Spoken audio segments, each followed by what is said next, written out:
All right, so for this project, we are going to be working on space, putting things in the right perspective, making them the right size, okay? So in the instructions, you already have, you're supposed to get 3 different images. I have a picture of myself, 2 pictures of myself that already been edited and cut out. You guys are gonna need to edit and cut out your picture, as well as I have a picture of a Ford Bronco new truck that's coming out, okay?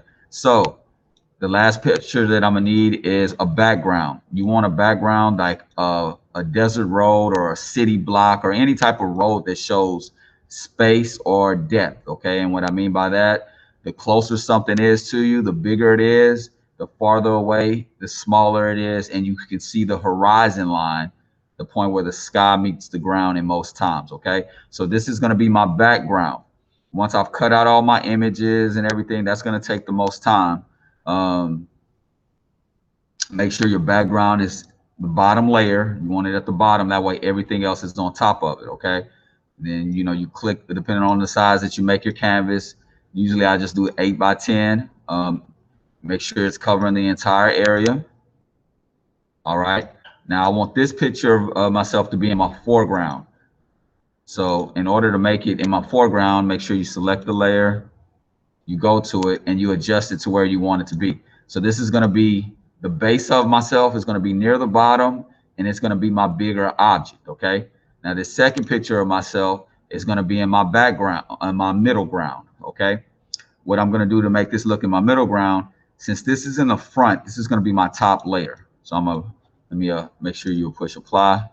Make sure I adjust this where it's on the top, because remember, whatever's on the top is what you're going to see first.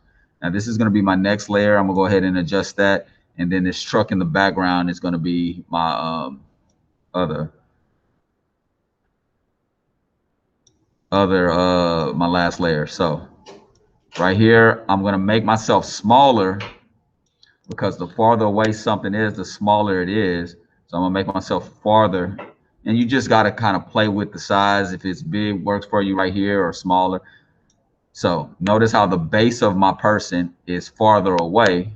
And if I put it right here, it's just going to make it look like it's a small version. So it can't be side by side. It has to be smaller, and it has to be closer to the horizon line. Okay. So right around here makes it look farther away. And then I can use this tree as a judge on how big it should be.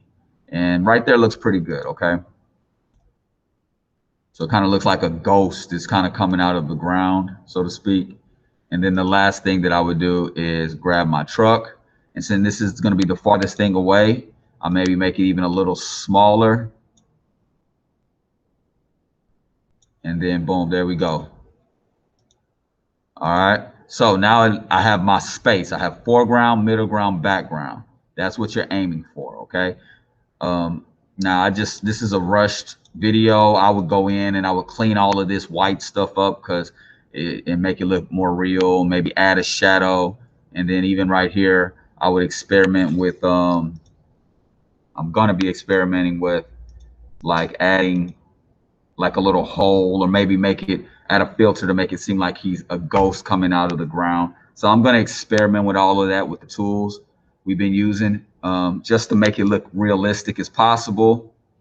I'm also going to add, maybe change the color a little bit, on this Bronco, add the same filter that I did to my face to that Bronco, just so it'll have some unity and it'll look a little bit more believable. And it's kind of abstract. It doesn't necessarily have to be believable, but you want it to all go together and blend. Okay. All right. That's the project. Let me know if you have any questions. I'll let your boy.